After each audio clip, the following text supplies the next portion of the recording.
Hello and welcome to Spardha Lines, your one-stop destination for the civil services preparation, UPSC, KPSC and other relevant examination. Today we picked up a couple of important articles from the Hindu which are very significant from your UPSC and your KPSC examination point of view. Before we start with our today's analysis, a quick gentle reminder. As you all know, we have been conducting a test series for all those of you who've been preparing for the CTI, PDO and the KAS examination. As part of the test series, the fourth test is scheduled to be conducted on 17/12/2023, which is day after tomorrow, and this test, mind you, is free of cost. So you can take the test both on the offline as well as on the online platform, and we would cover all the important likely questions which are likely to appear in your future examinations. So take this test series and this test very seriously so that you understand the depth and the nuanced questions that can be asked in this test series. Now let's get started and look into the first article of the day. The first article says India's fastest solar electric boat launched. What are we speaking about? We are speaking about Barracuda. What is Barracuda? This happens to be India's fastest solar electric boat that was launched at the yard of Naval Solar and Electric Boats. Where is it located? It is located at Alappuzha. So first important factor from the preliminary examination point of view is they can ask you a question which is India's fastest solar electric boat, and the answer to this happens to be Barracuda. Barracuda happens to be India's fastest solar electric boat. That's the first important factor. What is it named after? Barracuda happens to be a name that is of a long fish. So the swift long fish is called as Barracuda, and this was designed by naval and can be deployed even in the rough seas. So it is not only in the backwaters, but it can also be employed in the rough seas as well. This happens to be a workboat which will be able to ferry up to 12 passengers as well as the cargo. So it will be able to take along with it 12 other people as well. One, it includes people who can be transported from destination from source A to destination B, and at the same time it can also be used to move the cargo as well. Let's say goods have to be moved from one place to another. This can also be used. When we look at the dimensions of the ship, the 14-meter long, it has 4.4-meter wide vessel. It can attain a top speed of 12.5 knots.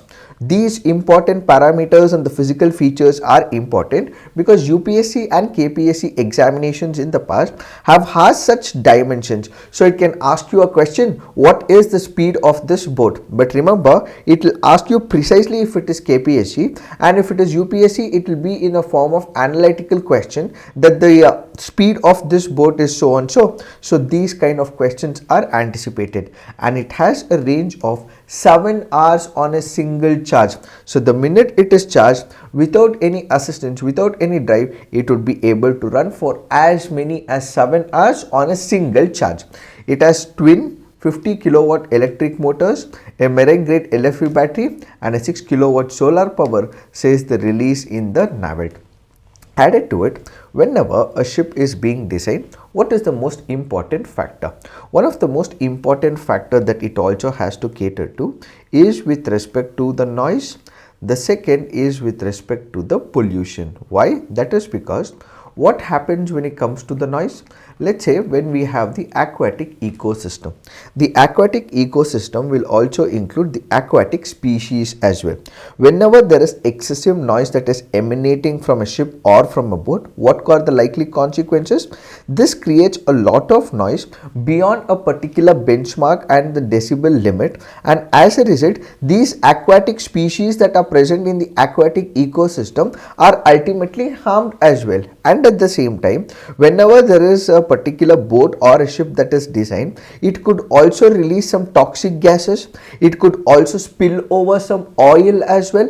This ultimately means that the species that are located in this aquatic ecosystem will ultimately fall prey to it, and it can also have disastrous consequences as well. So what are the disastrous consequences? One, it can lead to reduction of the species in that locality, and at the same time it can also lead to consequences of decrease or the dwindling of the numbers of these aquatic species, but the advantage of this solar electric boat that has been launched is the noise has been reduced, the pollution has been reduced, and ultimately we are also catering to the aquatic ecosystem as well as protection of these species as well. So the major factor is that this happens to be a solar electric boat. This happens to be India's fastest solar electric boat. This also has couple of features which will be able to move the passengers as well as cargo from source A to destination, and ultimately it also caters to the environment as well by reducing the noise and also taking pollution into it. So it won the world's best startup award in the mobility and the transportation sector at the Berlin Startup Energy Transition Awards of 2023. It has also been awarded this award primarily because it has been able to adapt and keep up to the modern technology and maintaining and sustaining a developed model. So sustainable developed model is what is this ship or the solar electric boat caters to, and that is why the firm that operates from Kochi has also received various prestigious awards, including the Gustav Trove Awards twice. These are some of the important parameters from your preliminary examination and also from your mains examination point of view. Now let's look into the next article. This article here is speaking about the Sutlej Yamuna link canal. What are we speaking about? The article here is speaking about the construction of the Sutlej Yamuna link canal. This has become a bit of controversy between Punjab and Haryana. What we will try and understand in this article is we will look into what is the issue that has been persisting, why is the issue that has been persisting for a very long period of time, what should be done as a way forward, what has the Supreme Court said about it, and we will also look at couple of issues and disputes that has been present between couple of other states with respect to the river water distribution. The first important factor that we have to understand is where is this Yamuna Sutlej link, the project that is being executed. It is at this particular point between the states of Punjab and Haryana. So the first important factor that we have to remember is that this Sutlej Yamuna link canal is being executed between the states of Punjab as well as Haryana. What is the overall, or when we consider the background to this issue, when did it all originate? This goes back to the Indus Water Treaty. Why Indus Water Treaty? Indus Water Treaty was entered between India and Pakistan in the year 1960. According to this Indus Water Treaty, certain parts of the river will go to Pakistan. Few rivers will be completely taken over by India, where we will have unrestricted use. Which are the rivers that were taken by Pakistan? For example, how do you remember this? Remember, we have the Chief Justice of India. So the Chief Justice of India is what you have to remember the names of rivers that has been given to Pakistan. When I say it is being given to Pakistan, India does have the usage, but there are limits that are attached to it. So when we speak about CJI, we have the Chief Justice of India, which is just a name that I am giving you so that you would be able to remember the names. We have Chenab, we have Jhelum as well as Indus. In this particular rivers, that is Chenab, Jhelum and Indus, Pakistan will have access to these rivers, which means to say India would also be able to use it, but India does not have unrestricted use of these rivers. So India would be able to use it for its own irrigation purposes as well, but Pakistan has the river access, and ultimately it is these rivers which are considered that during the Indus Water Treaty Agreement, Pakistan will have access to these rivers. India will not have unrestricted use. India would be able to use it. That is for the sake of irrigation, that is for the sake of agriculture, drinking water, so on and so forth. But India does not have unrestricted usage. But then we also have other rivers like Ravi, Beas and Sutlej. In these rivers, what India has is unrestricted usage. Now, this was a treaty that was signed back in the year 1960, where Ravi, Beas and Sutlej, India would be able to use unrestricted. That is, there will be no restriction that will be imposed on these rivers. In the year 1966, what happened? We had the creation of Haryana. Prior to it, everything was good. That is, Ravi, Beas and Sutlej was entirely being used by the state of Punjab. But what happened in 1966? The state of Punjab was divided and we had the creation of a new state in the form of Haryana. So certain pockets of Haryana would be receiving water from river Beas and Sutlej, and at the same time some pockets of Punjab will be receiving river Beas and Sutlej river. So what was required was the division of water. What was required was how water will be reallocated to these two states. Earlier it was one single state, so water distribution was not a problem because it was under one single government. Everything was happening on a unanimous basis. But after 1966, we had the creation of Haryana. This led to a chaos and a crisis that started unfolding between Punjab as well as Haryana. What was the call of Punjab? Punjab basically said, we do not have enough water. So even now, the contention of Punjab basically goes on to say that you have the state of Haryana which already has much of the resources. We do not have resources for ourselves. We are an agricultural prone country. We are an agricultural prone state where there is maximum amount of paddy, that is rice that is produced, wheat that is produced. So we require a lot of water which is not at all sufficient with the existing system. So what has been Punjab been saying? Punjab has been saying that the water that is being used from the Sutlej or from Ravi or from Beas is not enough for us. Why do we give this water to the state of Haryana?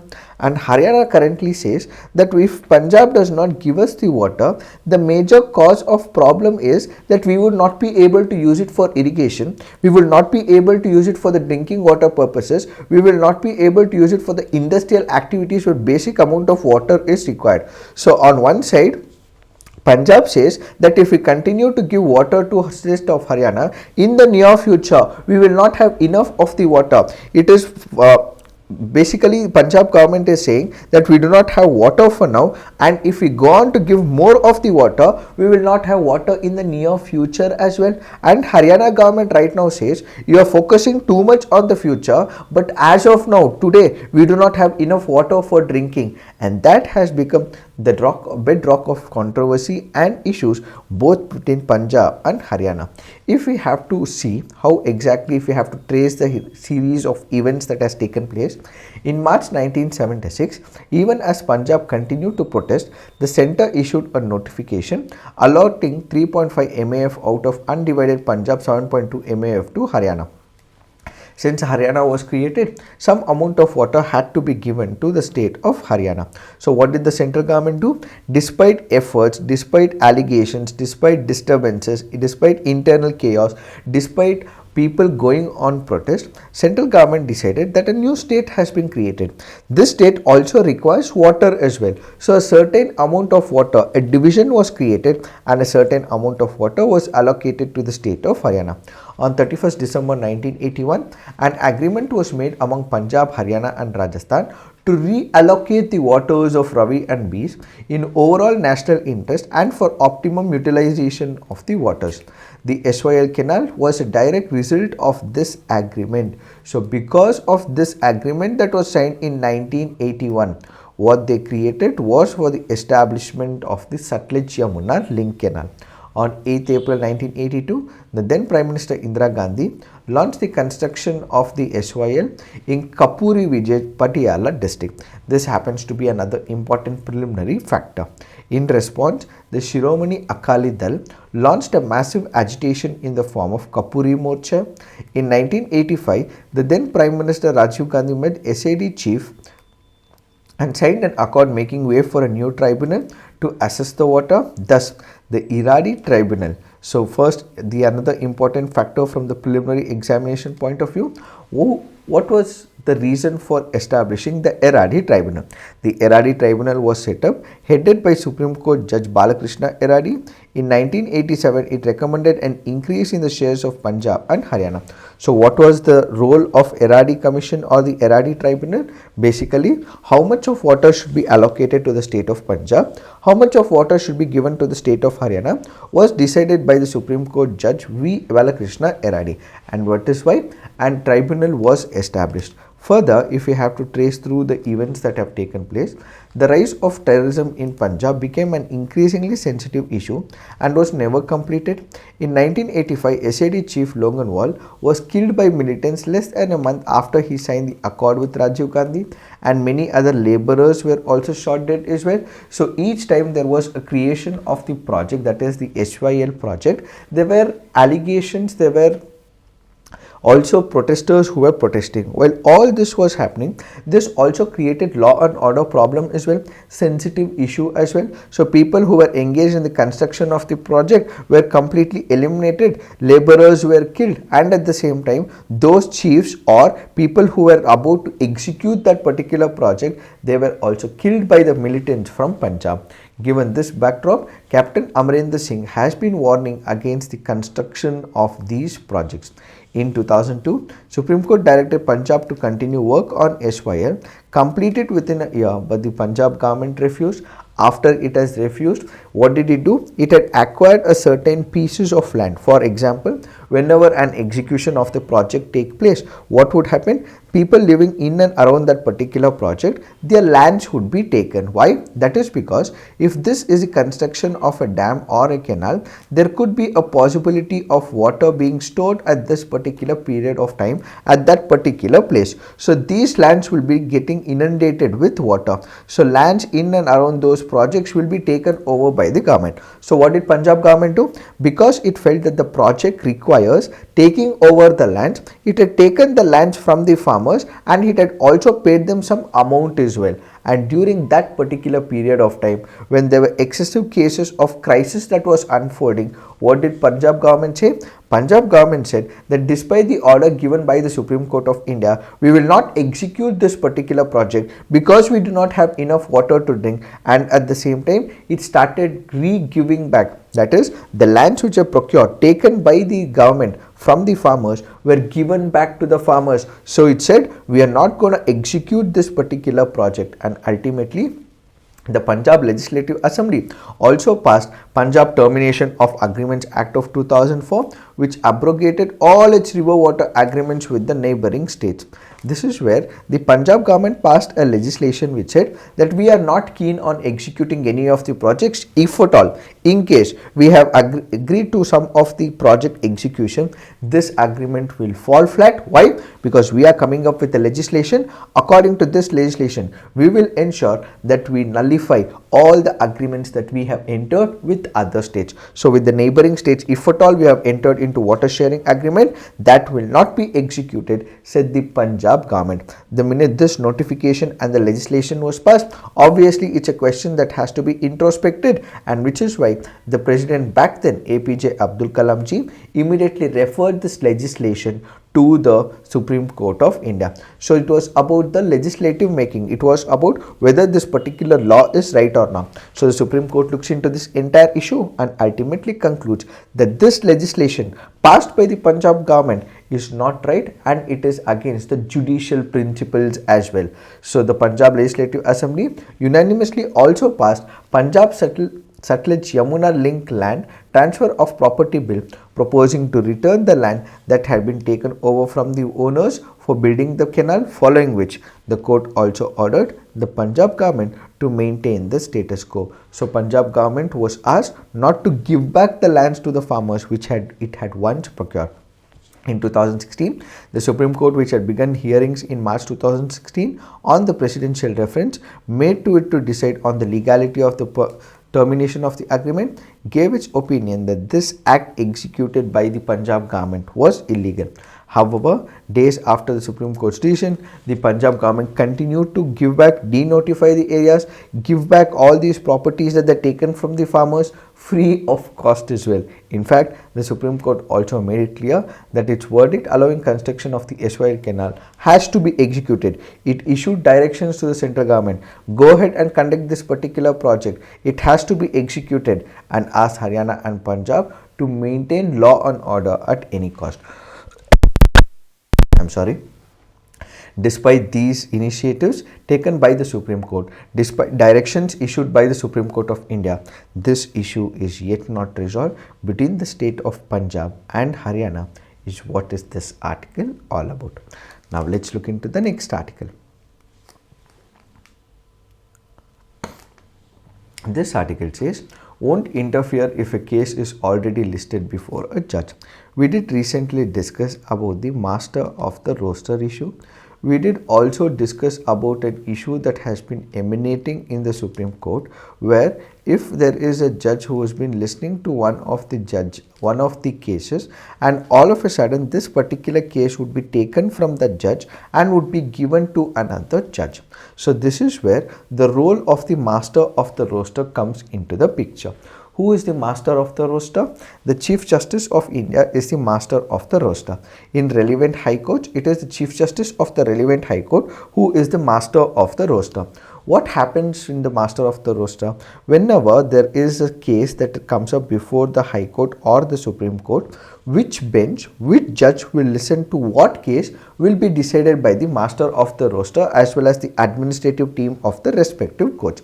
For example, if it is a public interest litigation, who will listen to this matter? Is it a single judge? Is it a division bench? Is it a 3-judge bench? If it is a constitutional matter, who are the 5 judges who will listen to that particular matter? What if there is a criminal petition that is filed? What if there is something like a regular first appeal, regular second appeal? Who will listen to all these matters? So it will be decided by the Chief Justice of relevant high courts and the Chief Justice of India in the Supreme Court of India. So it is these judges who will ultimately hear to that particular matter. Now there were questions that were asked recently that there were judges who were already listening to a particular matter. So what will happen? This judge, when he is listening to that particular matter, he would have got acclimatized to the facts of that particular case. He would know what that particular case is. He would have understood in depth what that matter is, and he would ultimately be able to give justice and deliver justice in a faster way. What if a judge has listened or heard to a subject matter for about couple of weeks or days, and then subsequently this particular matter is given to a new judge?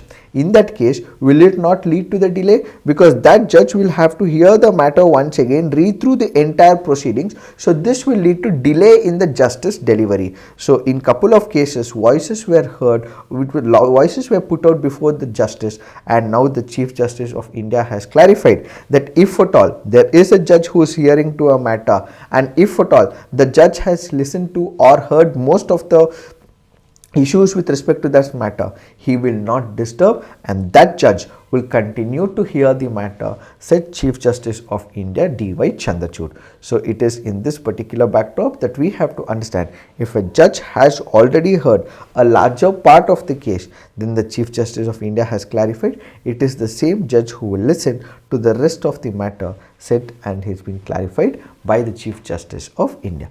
It is this that we have to understand with respect to this article. Now let's look into the next article. This article says, follow CBI manual on seizure of electronic devices, Supreme Court to agencies. What is this article all about? This article is here speaking about the seizure of the electronic devices. What are these electronic devices? Let's say, for example, your mobile phone is an example of an electronic device. Or let's say, for example, you have your laptops. The laptops happen to be an example of the electronic device. Or for example, your iPads or the tab that you process. These are the example of your electronic devices. What would happen? In cases where, let's assume for a moment that there is a media personnel or a person who is working for one of the media outlets, or it can be any other individual as well. This individual has a mobile phone. This individual has a laptop or a tab. When it comes to the mobile phones, we keep a lot of information which is very important. It can be personal information. It can also be informational related to work as well. So what happens? The CBI or any other investigating agency take over the electronic devices. This is where there is question of right to privacy. This is where how long will this particular equipment or the device will be held by that investigating agencies. What are the protocols that needs to be followed by these agencies is a question that is being asked before the Supreme Court of India. For example, today I have my mobile phone. What does the Supreme Court say? The Supreme Court says that if at all this mobile phone is being taken over by the CBI or by any investigating agencies, whatsoever is the nature or the intention of the investigation, only it should stick to that investigation. It should not delete any other data, or new data should not be implanted as well. There are cases where new data has been implanted in the mobile phones just to implicate that person. For example, I would have given the phone to the CBI or to any other investigating agencies. So what exactly happens? This is my phone with limited information, but what will any other investigating agency do? This information which I do not possess in my phone will be implanted into my phone. This is ultimately violation of law. So I did not have this information on my phone, but just to prove a case, just to prove that I have done something wrong, they would have planted this information onto the phone. This ultimately is violating the rights of an individual, rights of a person who is possessing that information. So what should happen? This information or this mobile phone, when it is taken by the investigating agencies, even before it is taken, what is there, what is present, there has to be a backup of this information. Only such information should be taken by the Central Bureau of Investigation, and the phone will also have to be returned. That's one of the parameters. Second, if at all it is taking the mobile phones, if it is taking some of the things, or let's say for example photographs or documents which are very personal to me, these are something intimate to me, why should the investigating agencies take away these information? So if at all on a preliminary scanning of the data or the device, whatever is required, let them take the data, return the electronic devices. Why keep this electronic device with them? Because if at all they keep, I would have some photos of mine where I would have been in an intimate relationship with a person. I would have some photos or some of the pictures which is only known to me, which is something personal to me. If at all the Central Bureau of Investigation or any other investigating agencies is taking away my phone, it is violating my right to privacy. It is violating my right to privacy, and ultimately Article 21 of the Indian Constitution is getting violated, because Article 21 has an intricate point which is right to privacy. Implicitly, right to privacy is also part of the Article 21, and this was what was clarified in the Puttaswamy judgment. So this article primarily goes on to say that whenever there is a seizure or there is taking over of these electronic devices by the investigating agencies, what are the steps that needs to be followed? Since the central government is also devising new strategies and steps and the procedures that have to be followed, as of now it is drafting it is coming up and is planning to release these rules. Until then, whatever the CBI manual currently says, that will have to be implemented, says the Supreme Court of India. Since there is violation of right to privacy, and then there is violation against person giving away information in this particular backdrop, the Supreme Court says even before this government comes up with certain protocols, rules and procedures as to how a personal electronic data can be seized, what cannot be taken up, you have to follow. For now, the CBI manual strictly says this article. It is this that we have to understand with respect to this article. Now let's look into the next article. This article says urgent need to control use of e-cigarettes. The article here is speaking about the concept of e-cigarettes. When it comes to the cigarettes in general, they are carcinogenic. They are also cancer causing as well. So what have people started doing? They have started moving towards e-cigarettes. Basically a flavor of a certain tobacco, let's say a flavor is added to these electronic cigarettes, and ultimately it is the that flavor which is ingested by the people. So this article currently goes on to say that as much as cigarettes are carcinogenic, there are articles, there are viewpoints, there are also publications which also clarified that e-cigarettes also have nicotine.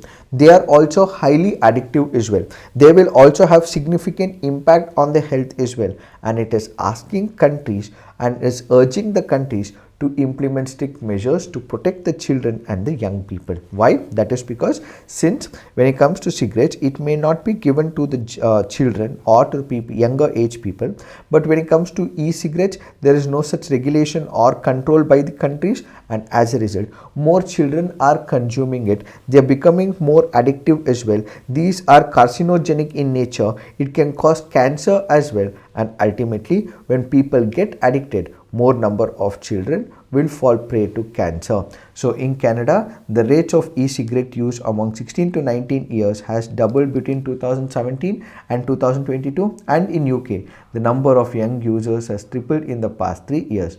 The World Organization noted that e-cigarettes with nicotine are highly addictive and use harmful to health. While long-term health effects are not fully understood, it has been established that they generate toxic substance, some of which are known to cause cancer, some of they increase the heart attack, and they also increase the lung disorder. It can also affect brain development and can also lead to disorders for the younger people, said the World Health Organization. So countries should come up with rules and regulations to at least ensure that this exercise is over a period of time done, so that these e-cigarettes are eliminated from the system. It is this that we have to understand with respect to this article. Now let's look into the next article. This article here is speaking about COP28. We will not be taking up this article for now. However, remember, when we speak about COP28, we will have an elaborate video. We will take up articles for the same, where we will have an elaborate discussion about what is this Conference of Parties 28, what was the outcome with respect to the climate change, what is this global stocktake all about, what have the countries decided. We will take up a comprehensive article for the same, where we will have an elaborate discussion. As of now, just skim through this article, but a detailed explanation about this entire conference will be recorded very soon, and the same will be explained as well. So this is it for today. Thank you for watching. All the best.